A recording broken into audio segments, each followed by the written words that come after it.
crazy news fills in the gaps, chasing stories no one knows, with laughter as the story grows. Music news every night, making walls turn out right. With a giggle and a grin, let the fun times begin. Scandals broken with a wink, politics served with a drink, breaking headlines you might miss, wrapped in an ironic twist. They poke fun at all the whites. Good evening, everyone. Thanks for giving me the chance to go get an alternator. Yeah, I'm okay with going back to general just pony power at this point. Driving that car, I couldn't get the seat back. My leg got all cramped up. And I may have had a minor meltdown when I realized I put in Napa Auto Parts instead of AutoZone. So I had to, get back in and drive the car, to another place. And I was about done as you can get because on my way there, there was a giant wreck. I hope everyone is okay. But I was like, when you just need to get somewhere and you hit every daggone red light, like in history, you just hit the red light and you keep thinking, "Okay, please car, do not die on me. I do not feel like dealing with this and I'm pretty sure I can't get out of this car because my leg is spasming." So yes, I had an almost toddler meltdown. I did. I am not going to lie. I do not do well. It is a fixer-up car, so, like, some of the buttons are gone, and I'm over here trying to figure out why the windows are rolling down. It was just a comedy of errors, and I'm glad Mr. Mo is, like, the calm, cool type because I was like, "That's it. Screw it. We're lighting it on fire, and I'm done, and we're just getting her a pony," which is probably not the most, adult thing to do, but it did feel good at the time to just have a little meltdown. Our first story today, an Oregon mom woke up from a nap to find a 5-year-old boy missing. The police say that nothing definitive has been found.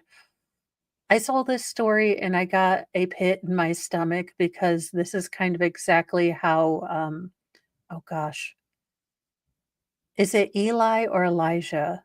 The one where the mom sent him over to, like, that evil boyfriend to learn how to be a man? Well, from had I known that, I didn't know who had the magical tools Mr. Mo had scouted out and knew that AutoZone had, the free tester, magic thing. But I did get a pit in my stomach because we've seen so many stories like this, and it all starts with, "Oh, he's missing," and then we find out that and this might not be the case in this story, but we find out, there's like a house of horrors going on. Authorities said that Joshua James McCoy, who has autism, was last seen on November 9th. Yeah, that's the other thing. I hope it's not another Leilani story. I hope it's not another one of these stories, but I did want to give you guys a heads up because, I don't know where you all are, but if you do see this little guy, he might not respond the way you would think a, 5-year-old would because of him being on the spectrum, but definitely I hope this is not another, tragedy story starting. Joshua James McCoy, who has autism, was last seen at his home on Sage Road in Hauser on Saturday, November 9th, according to a missing persons bulletin released by the Coos County Sheriff's Office. The sheriff's office said that the mother took a nap around 1 p.m. local time and woke up around 5:30 p.m. to find Joshua missing. Yeah, something doesn't smell right here. You have a child who has, really specific needs. I don't know that I ever okay, I'm not gonna lie. When I was pregnant with youngest most feral and, little baby Bobby Hill was little baby Bobby Hill, my middle son, We there is no tired that you are gonna feel like first trimester on 6 kid tired. So, we would take a nap in the morning after I got off the all the kids to school, but it was only for maybe an hour, and I always had him cuddled right next to me. So, this kind of my spidey sense is tingling a little bit. Authorities revealed that, quote, "Some clues were found early in the search for Joshua, but noted that nothing definitive was located. Nothing is being ruled out at this time as we consider all possible avenues," the sheriff's office said in a statement on Monday, November 11th. "We may remain hopeful that Joshua will be found alive and well." Joshua is said to be 3 feet 6 inches tall and weighs between 50 to 60 pounds. According to the missing persons bulletin, he has brown shoulder length hair and brown eyes. The child is said to respond to either Josh or Joshi, although he might not respond when called to.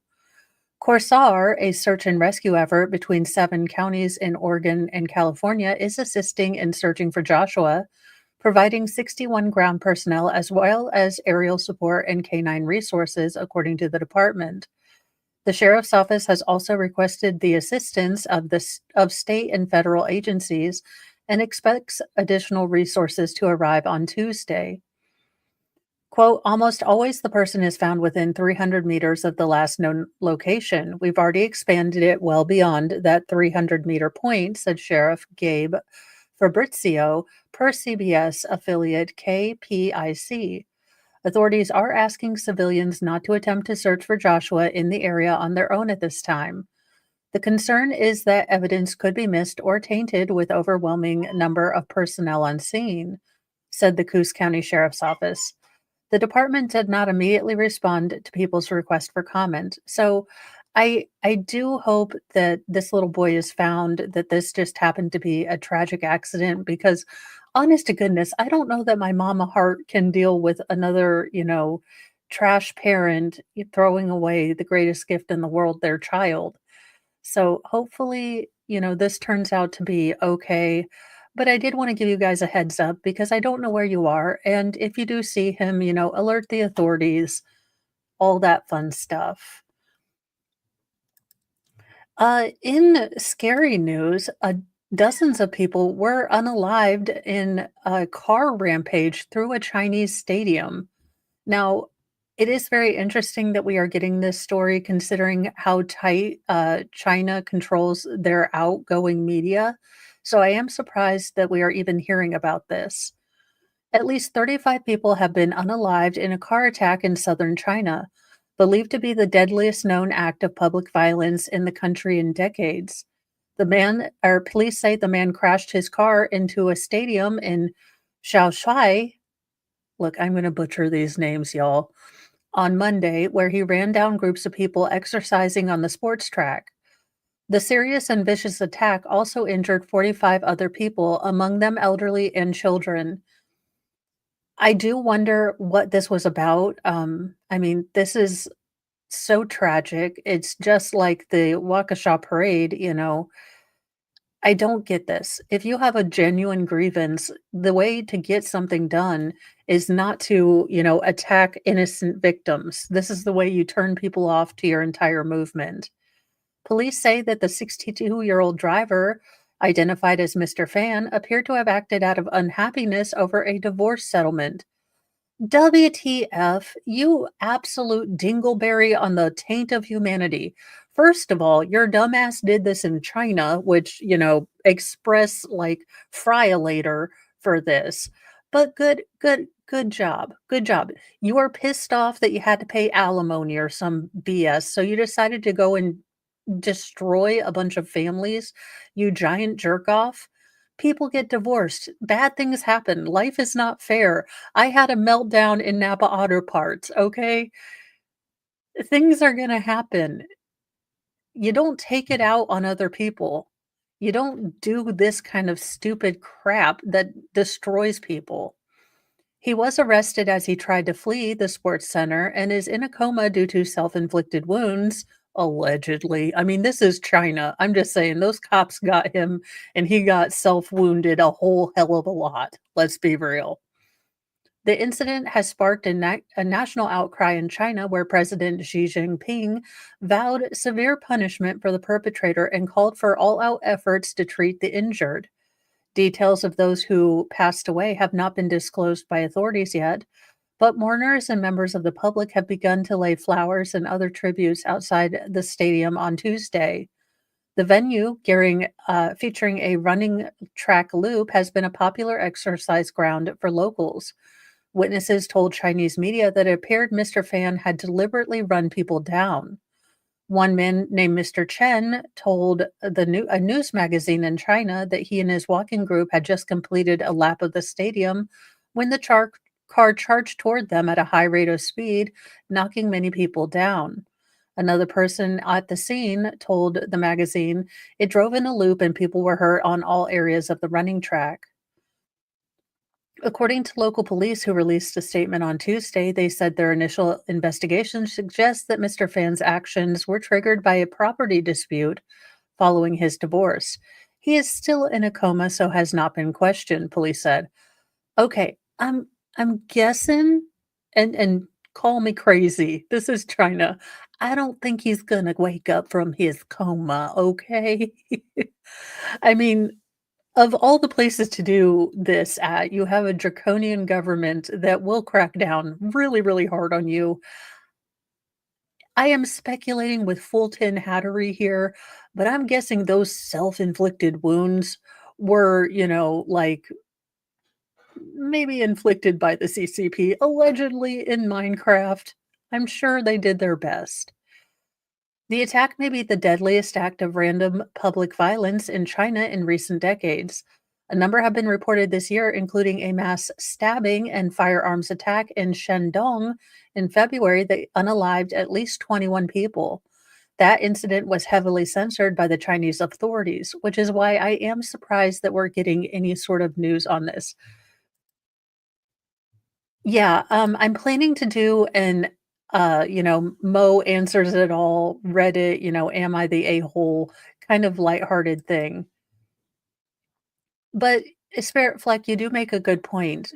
I mean, it's the instrumentality of the thing. You can do a lot of damage with a knife or a sword or a car in this case. It's how people choose to use things that is really, really heartbreaking sometimes. Reports of Monday's attack were already being restricted online Tuesday, with several videos taken by witnesses at the scene removed from Chinese social media platforms. But some of the footage is still circulating online and showed dozens of people lying on the ground and being attended to by paramedics and bystanders. In China, it's common for censors to quickly take down social media videos which are linked to high profile incidences of crime. BBC journalists reporting from the stadium on Tuesday were also harassed and told to stop filming. China has seen a spat of violent attacks on members of the public in recent months that have been reported in local media to varying degrees. In October, a knife attack at the top school in Beijing injured 5 people, while in September, a man went on a stabbing spree at a supermarket in Shanghai, unaliving 3 people. Also in September, a 10-year-old Japanese student died a day after he was stabbed near his school in southern China.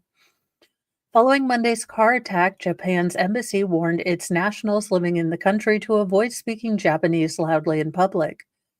The incident in Shuya also took place during heightened security in the city, which was hosting a major military air show this week. The attack on Monday night took place about 40 kilometers or 24 miles away from the high profile air show China kicked off on Tuesday. So, I don't expect to see a lot more about this story. I do feel terrible for all the victims, and I don't agree with China taking down that footage, but I've seen some of the footage from the Waukesha parade, and oh my goodness, I wish I'd never seen that. So I hope that all of the people that are mourning their loved ones and wondering about, like, just in what world would you expect this to happen? I hope they are getting support. I hope they are getting love. I know it is a a completely different culture, and I don't know what support looks like over there.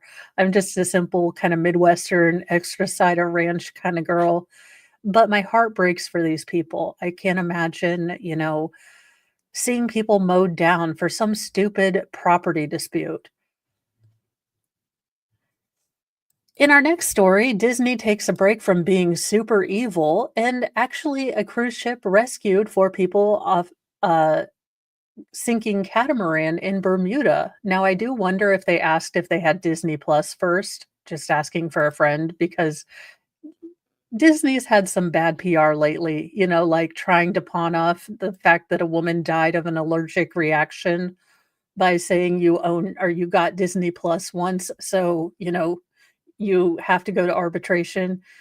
Disney has not been making the best PR moves. See Rachel Zegler and the Snow White movie, shenanigans. I believe they're up to about 4,000,000 or $400,000,000 on that piece of trash. A Disney Cruise Line ship, rescued 4 people from a sinking catamaran in Bermuda on Sunday. The 50-foot catamaran, called the Serenity, was about 230 miles off the coast of Bermuda when a gasket failure in the escape hatch caused the vessel to begin taking on water. After the passengers called for help, the Coast Guard issued a broadcast. The Disney Treasure was about 80 miles away and launched one of its small boats to rescue all 4 passengers. The 4 individuals were recovered safely and no medical injuries were reported. The passengers were a family of 4, a married couple, and their daughter and a cousin, who were all between the ages of 25 and 74, according to U.S. Coast Guard Lieutenant Commander Michael Rausch. They were really way out there in sea and they were in distress and they were having some trouble trying to keep the water from coming in, Rausch said. Rausch said it could have been a dire situation and said they were very fortunate that the cruise ship was able to come to their rescue. We're very grateful for them to change their course and head up to help these people.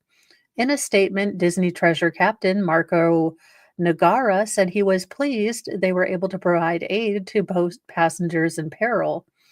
Our crew members worked together on the rescue, skillfully demonstrating their training and commitment to safety.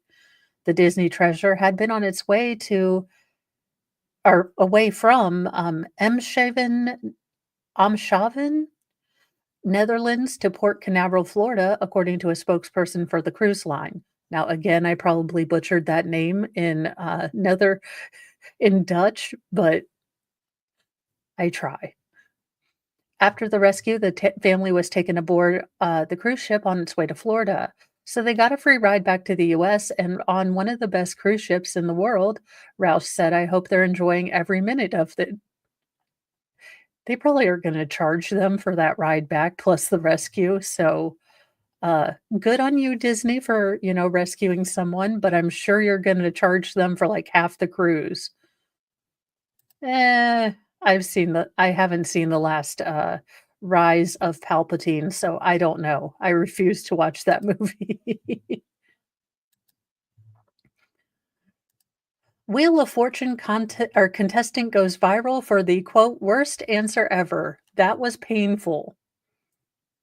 Oh, he just looks like when you think you have the answer in math, like, you suck out loud at math. I do. But, when you're like, "I think I know this answer," so you raise your hand and you are completely wrong, that's how this guy looks. He looks like me in trigonometry class when I think, I had one answer right. Wheel of Fortune never ceases to amaze its fans. Contestant Will Jordan from Withersfield, Connecticut, gave a botched answer on Monday's episode that has gone viral. He was one of 3 former service members who competed on the game show in honor of Veterans Day.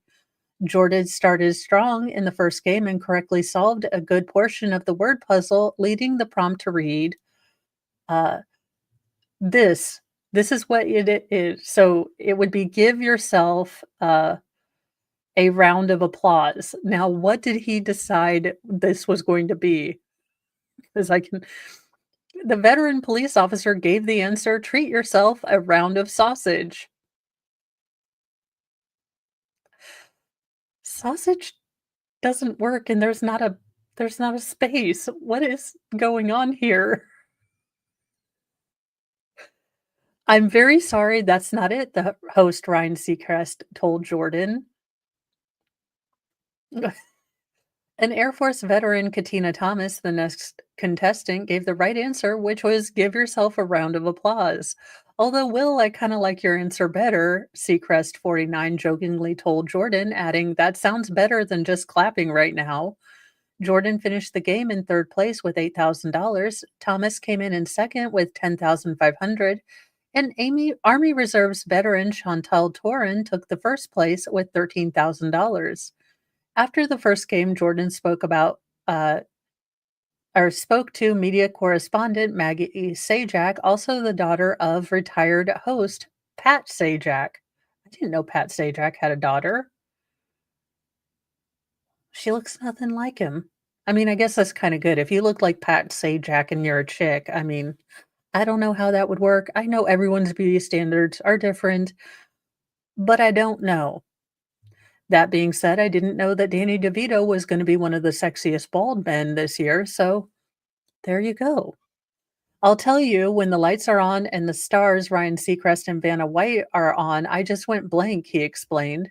Jordan then told Maggie, 29, if your dad in retirement is watching the show, maybe cracks a beer and has a laugh, it'll be worth it. Maggie promised that she and Pat would tune into the episode once it airs, while Jordan acknowledged he's going to be ridiculed for his mistake. I'm sure I'm going to have sausages in my locker in my police car when I get back, so we'll try to have some fun with it, he said. Seacrest, who replaced Pat Sajak at 78 as host this year, then joined with the pair with a white cue card that he signed for Jordan's family. You got a really big autograph, Maggie told Jordan. So that's nice. I mean, to be fair, I think I would freeze up, and spelling has never been my jam. And oh my God, Ryan Seacrest has gotten so old. Do you remember when Ryan Seacrest was young and like spring break had just started and oh my gosh, American Idol? And you're like, wow, he's so young. How did he? It's so weird being the same age as old people. Maggie gave Jordan a pep talk saying, don't worry about it, Will, even if they put sausages in your locker room now. Jordan's wrong guess sparked huge reactions from fans of the game show on social media. I have never laughed so hard, hysterical, one fan wrote in the comments section of a TikTok clip of the incident. This was painful, said another viewer. Someone else said, single worst but best wheel performance I've ever seen. LMAFO, love this dude. Oh, he's a good sport about it. It's a lot easier to solve it on your couch than it is under the light and in front of cameras, a different comment read. A fifth fan joked, yep, the lights were on, but no one was home. And another viewer added, I can't be the only one who yelled at their TV. Even though the show joked about Jordan's epic fail, captioned the TikTok, playing hashtag Wheel of Fortune on stage is a whole different ballgame than playing at home. But Will was a great sport about his missolve. So I like that. I like people that can just kinda laugh at, you know, being not the smartest person. Goodness, I laugh at myself all the time. I really do. Now, in the Walmart rapture is this, night or freaking oh gosh, what is it? Red Rum? What is the movie with Jack Nicholson? The Shining. What in The Shining is this? This cannot be healthy, right, or normal. Inside the life of two sets of identical twins who now live, work, and raise their children together. How can you tell them apart? Do they like switch in the middle of the night just to see if no one notices? I mean, that's what I would do, but I'm generally a jerk face, so I don't know. But what in the crazy, weird, codependent relationships is this? Oprah would Early 90s Oprah would talk about the codependency of all of this. After identical twin sisters from Delaware married identical twin brothers from Tennessee, the children they are raising together share in a rare biological phenomenon. Yeah, their parents are weird. When identical twin sisters Brianna and Brittany Dean first saw identical twin brothers Josh and Jeremy Sailors, they thought that the brothers were handsome and hoped to meet them. Within 15 minutes of chatting, the Sailor brothers knew it was love at first sight. That first encounter took place at Twinsburg, Ohio Twins Day Festival, which claims to be the largest annual gathering of twins and multiples in the world. Jeremy and I were really attracted to each other and started gravitating toward each other, Brianna Saylor said, and Brittany and Josh started. So it was kind of a perfect pair off. But what if you both like the same guy? Like, do you like rock, paper, scissors it? Are we going like a giant game of Uno? Yes, give me 1 second. The cat wants to go out because, you know, I sit down.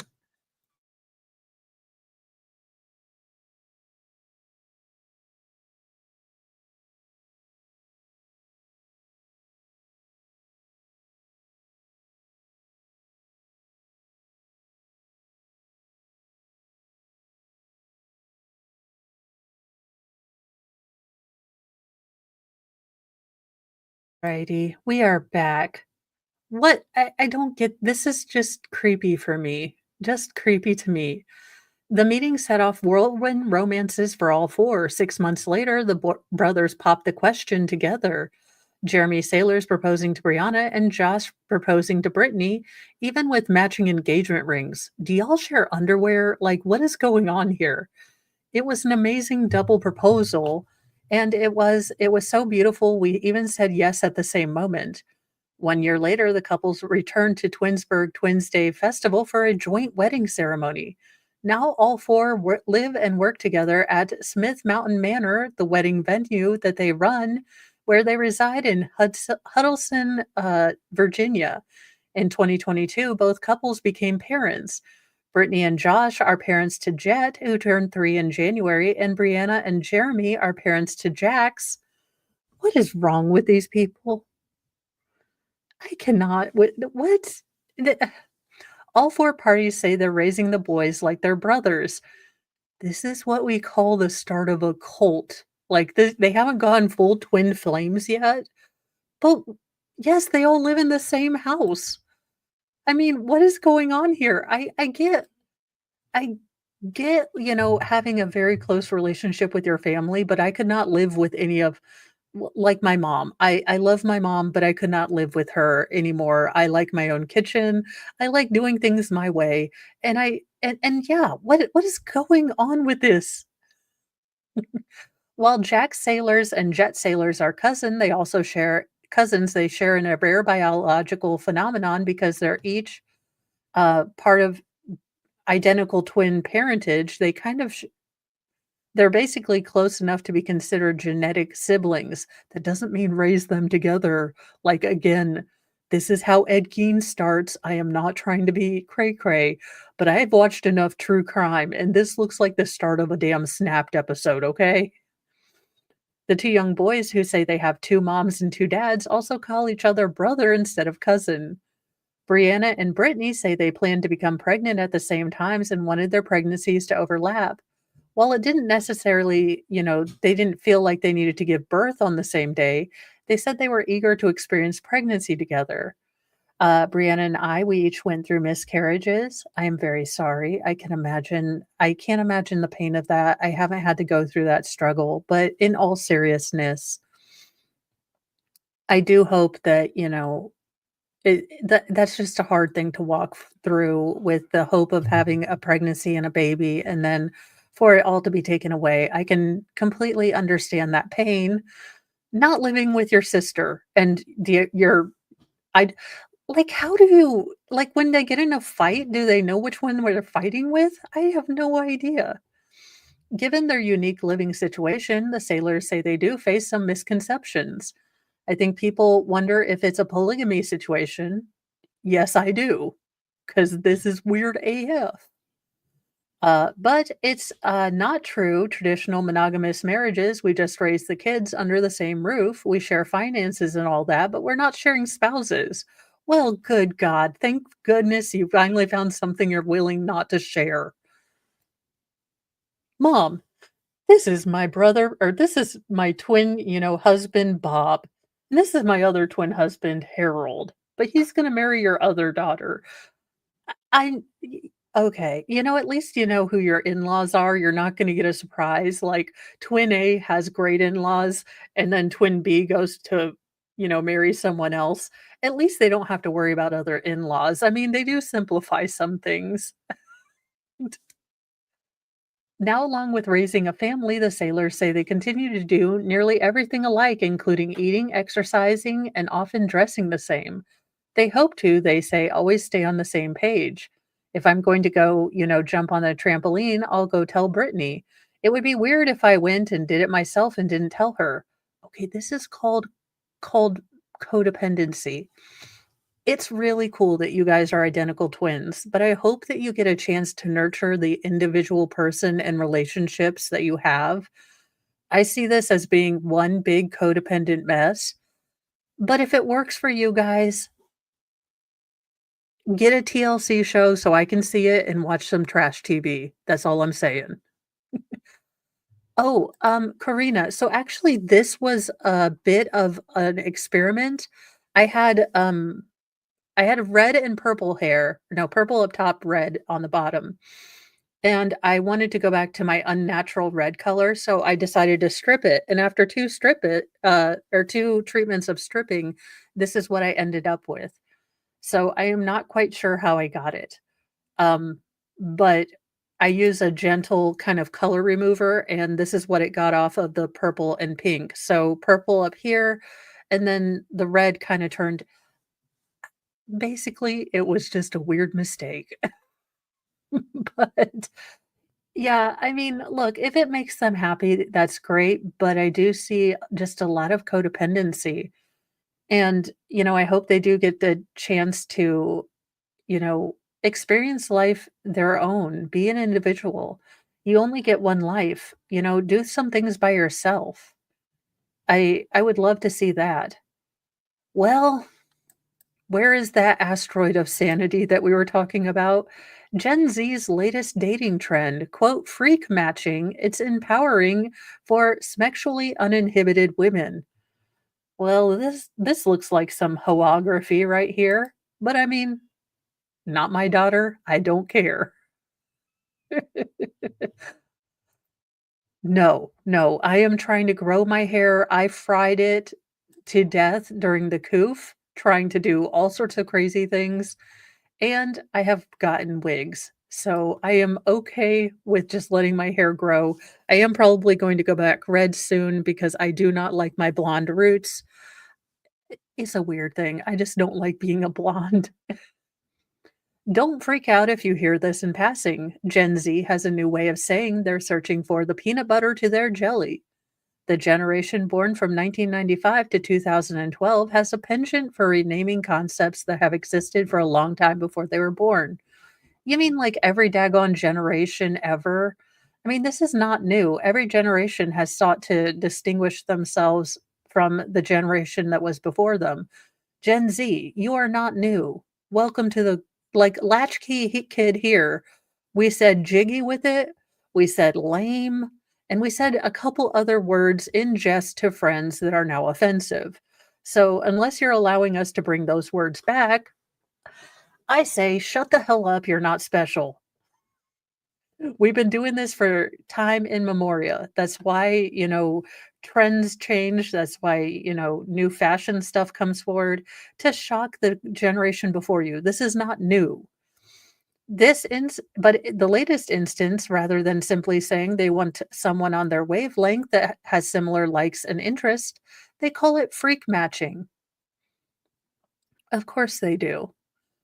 When you say you want someone to match your freak, you're wanting someone to go day by day with you, and there are things that you love doing but together. Content creator Morgan Pat told Elle magazine, adding that Gen X or Gen Zers also use the phrase platonically.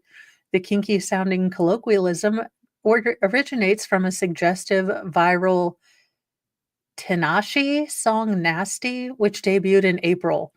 As you can tell, I've never listened to Nasty, because my Nasty was Janet Jackson with the Nasty Boys, okay? Nasty Boys. That was the only that's the nasty I know, so it's Queen Janet Jackson for now. Because of course, why would we have well, there you go. If you would like to just have your behind-ish area hanging out and doing all that. Let's say here. Let's see here. The vocalist's now iconic line is, quote, is somebody gonna match my freak, end quote, which has been posted on social media for months. She's even made jokes about videos about being or joke videos about being unable to find someone to match her freak despite the track's success. However, its everyday usage is more on the wholesome side than, the tune implied, explicit freakiness. For instance, matching Pate's freak, as she describes on TikTok, is having great coffee, a workout, tanning, taking a shower, and then watching Sex in the City in cute pajamas. I mean, I could sort of see that. I get the pajamas part, not the Sex in the City. Change that to true crime and wine and not getting tanned, and we are best friends. Kelly Elizabeth Wright is an assistant professor of language sciences in the University of Wisconsin-Madison, says this isn't the first time the word freak has entered the zeitgeist. She told Today that songs like this come along about once every 10 years, citing probably the most iconic of them all, Rick James' 1981 Super Freak. Gen Zers, you are not freaking special. It is every generation distinguishes itself trying to shock the generation before this. For the love of all that is holy. These songs present everything from lighthearted conversations about accepting yourself to encouragement to flaunt your own freakiness, said Wright, who adds that it shows, quote, empowerment for sexually uninhibited women as well. Oh my gosh, not everything is a cause, people. I love everyone to death. I love ya. But not everything is a cause. Not everything is Rosa Parks worthy. If you would like to go get your freak on, please be like myself, a Gen Lennial, and just not spread it all over the daggone internet. I mean, you know, I came from a simpler time where phones were just phones. And I understand that you guys are all growing up with everything you have online, but dear Lord, do not film yourself doing any freaky stuff. That stuff stays on there forever. The internet does not forget. And you do not want to go to human resources to have to explain why your tatas are out on, Girls Gone Wild. So there you go. Freak matching is now the popular trend for 2025. The world is getting weirder and nuttier and crazier, and I'm here for it. This is not meant to be super political, but I did want to give you guys an update on this particular trial because I think Baker and I will be covering it more for the fact that it's now become a bench trial instead of a jury trial. The illegal migrant accused of unaliving Laken Riley waives a jury trial and will be tried by a judge. So this is going to be an altogether different case than what we normally look at. It will be interesting to see how the lawyers, how the stories are or the narrative and the things presented are maybe going to change a little bit since they are basically playing for the judge and not for a jury. The illegal immigrant accused of unaliving Georgia nursing student Laken Riley has waived his right to a jury trial Tuesday, with his fate now to be set by a judge. Jose Ibarra's waiver was approved during a hearing at the Athens Clarke County Superior Court just one day before jury selection was due to start in the case. Ibarra, a 26-year-old Venezuelan who illegally came to the U.S. over the southern border, is accused of unaliving the 22-year-old in February by hitting her in the head and strangling her, intending to SA her. I'm going to put her pictures up instead. The motion came after Superior Court Judge H. Patrick Haggard previously ruled that fingerprints collected from Ibarra's phone could be used as evidence. The defense team had requested them to be thrown out, claiming they were collected illegally. During Tuesday's hearing, prosecutor Sheila Ross told the judge that Ibarra's attorneys had contacted her last week to say he wanted a bench trial.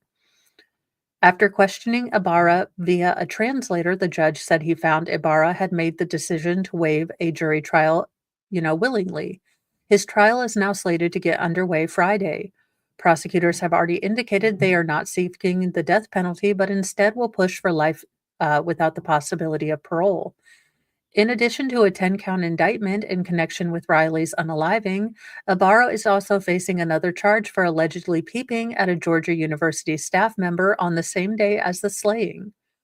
Riley's body was found on February 22nd, covered in dirt and mulch after a friend told police she had not returned from a morning run near the Georgia, campus. The case quickly ignited an immigration firestorm after it emerged that Ibarra had entered the U.S. illegally in El Paso, Texas, in September 2022, but was released after about a day of custody. The Venezuelan national made his way to New York City, where he was arrested in August 2023 for riding a gas powered moped with a 5-year-old on the back without a helmet or a belt. After being cut loose from custody in New York City, Ibarra allegedly fled to Georgia, where his brother Diego, who has ties to the notorious Venezuelan gang Tren de Aragua, lives, according to authorities. Ibarra has pled not guilty to the charges, including 1, malice murder, felony murder, kidnapping, aggravated assault, aggravated battery, hindering an emergency telephone call, tampering with evidence, and a peeping Tom. So this will be really interesting. I know that this is politically charged, but for me, it will be more interesting to see if I notice any differences in how, the lawyers present their case, because they're now doing this as a bench trial, which means that the judge is going to listen to all of the evidence, and he will not only be the legal kind of gatekeeper, but he will also be the finder of fact. So I don't know about this strategy. I don't know if they figured they could not find a jury that would, be at all sympathetic to him, or if he's just kind of, given up. I am not sure. Uh, Definitely, I know there's a lot of politics on this one, but I'm definitely going to be watching it more to see how the strategy kind of changes, or if I notice any difference, because there might be some. Now, if you plan to buy Amazon's, 40 almost $40,000 house, uh, read the fine print, because apparently you need an electrician with it. It does not have its own power. This new owner is charging ahead despite his lack of energy. Nathan Graham of YouTube channel Unspeakable has purchased a ready-made home from Amazon for $38,999. Graham, 26, wanted to see if the online retailer could supply a home with all the furnishings a home comes with. When the house arrived, it came in an Amazon packaged box and had to be unfolded. The house has windows and a bathroom, though he noted it didn't come with any instructions. Well, that's helpful. Mom, Mhm. you know, can shampoo and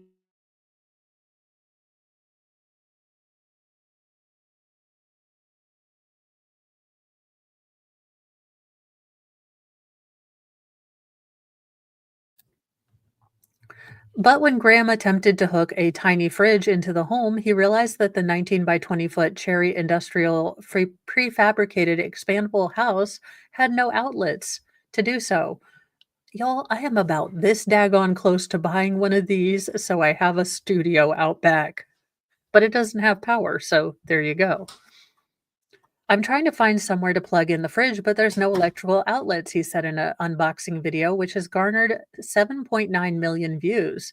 Did you not order the electrical package? One of his friends quipped in response. The YouTuber quickly realized he didn't read the full product description, which states, reminder, mobile prefab house is not wired. Please hire an electrician for American standard wiring. Stay safe. Lucky for Graham, he planned ahead and bought a generator to hook up some of his important items, like a fridge and an 80-inch TV. Graham also purchased a bunk bed, couch, tables, vacuum, games, kitchen appliances, and food. On top of no outlets or sources, Amazon notes that the property does not come with household appliances furniture, running water source, or connections to drain or sewer pipes.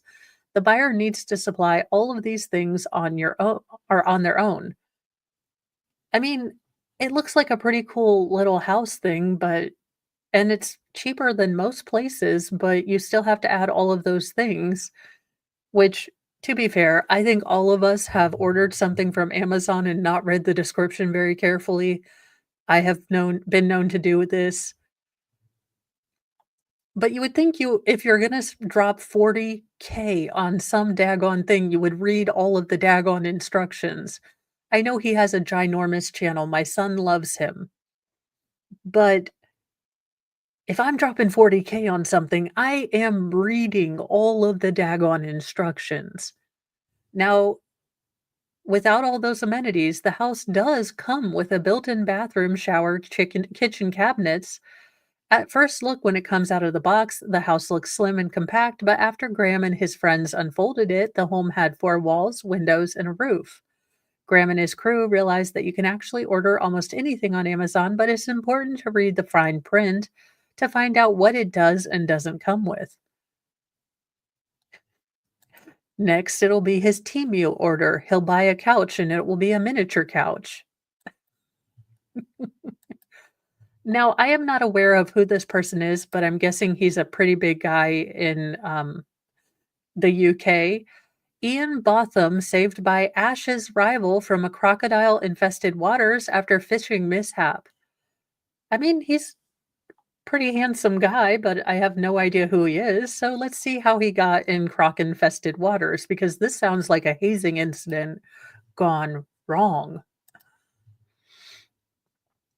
England cricketing great Ian Botham was saved by his former Ashes rival Merv Hughes after falling into crocodile infested waters while on a fishing trip in northern Australia. Well, there you go. Australia. Okay, that makes sense. Okay, now I have only watched Bend It with Beckham like 3 times, but I still don't understand cricket. Good night, Tammy. I will see you, in the morning.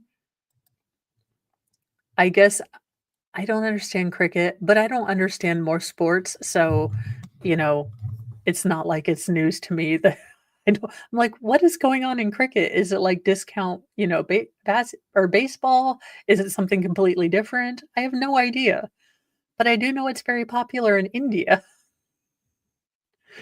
Strange facts I know about, stuff I don't know about. Botham, along with Hughes and a group of friends, were on a boat when the incident happened, resulting in some heavy bruising to his torso, but no serious injuries for the former England all rounder. The 68-year-old Botham reportedly got tangled in some ropes while moving to another boat, causing him to slip headfirst into the Moyle River about 200 kilometers or 150 miles southwest of Darwin in Australia's tropical north. The river is also known to be inhabited by saltwater crocs and bull sharks. Hell to the no. Okay, rational, sane Mo. Oh, wait. Uh, it's possible. This night has been a comedy of errors, mostly with me trying to drive a car. It just is a comedy of errors tonight. While posting about the incident on social media, Botham shared his relief, saying, quote, "My catch of the day was the bara, while I was nearly the catch of the day for all the crocodiles and bull sharks. Thanks, boys, for getting me out." The two cricket legends, who faced off many times during Ashes series in late 1980s, early 90s, have maintained a close friendship over the years. In a comment to News Corp, Botham compared himself to the Australian film character Crocodile Dundee, saying, "At the end of the day, Crocodile Beefy survived. I went out of the water quicker than I went in. Quite a few sets of eyes were having a peep at me. Lucky I had no time to think about what was in the water. The guys were brilliant. It was just one of those accidents. It was all very quick and I'm okay now." There have been 3 fatal crocodile attacks in Australia this year, so I'm glad he survived. This sounds like something that could only happen to me, to be really fair. Like, not that you would catch my semi-fluffy and deflating behind in an Australian river, infested in crocs if I wasn't in, like, you know, what is it? The Cybertruck, level of submarine, safety. It always does amaze me what, men, boys, after becoming a boy mom, after being a girl mom for so long, what really interests them versus what I'm like, "Health and safety, OSHA? No." Like, just I could definitely see the youngest, most ferals wanting to go to the most croc-infested river to go fishing because, YOLO. I I can't imagine. It's actually crazy, and I'm glad he's safe, but this sounds like a whole mess of nope for Mo.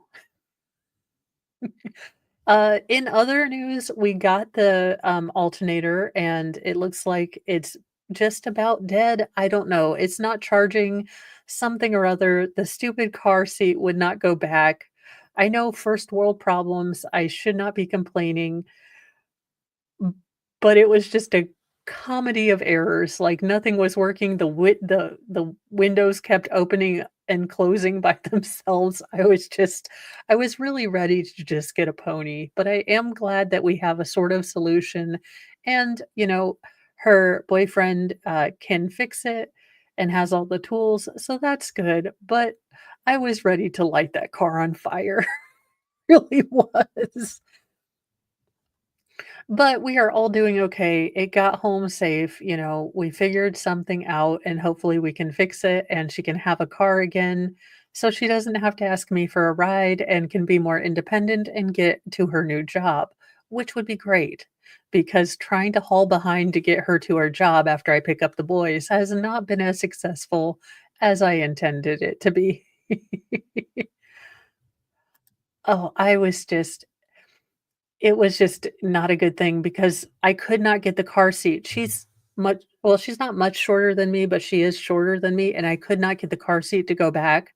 So I was all cramped up and stressed out, and it's just never good. I seem to have a very, very short, like, span for dealing with mechanically stuff with cars because I was ready to just like go full, let's just, scrap it. Which wouldn't have been logical, but that's why Mr. Mo is there, because when I wanna pull out the flamethrower, he is there to say, "Hey, it'll be okay. We're just gonna go to AutoZone. It'll be fine. Let's switch cars. I'll drive the haunted, possessed car." God love him. Mr. Mo knows what to do when I'm in full meltdown mode. He's just like, "I will take care of it. You are on your last leg of sanity." I do intend to always be better and not so emotional, but it's been a weird week. What can I say? I will see you all in the morning. I hope you are all having a wonderful evening. And, I will see you in the morning and we will have more strange stories because 2024 is the gift that keeps on giving for the absurdity of, the world. And I love having this time to sit and talk to you. I would watch the news anyway, but it's so much fun to bring you these stories. And Mr. Mo appreciates that I do not send him as many weird stories now. So I will see you guys in the morning. Have a lovely night. Be kind to yourself, be kind to others, but carry a can of bitch fire because kindness does not equal doormat. I will see you in the morning, guys. Bye.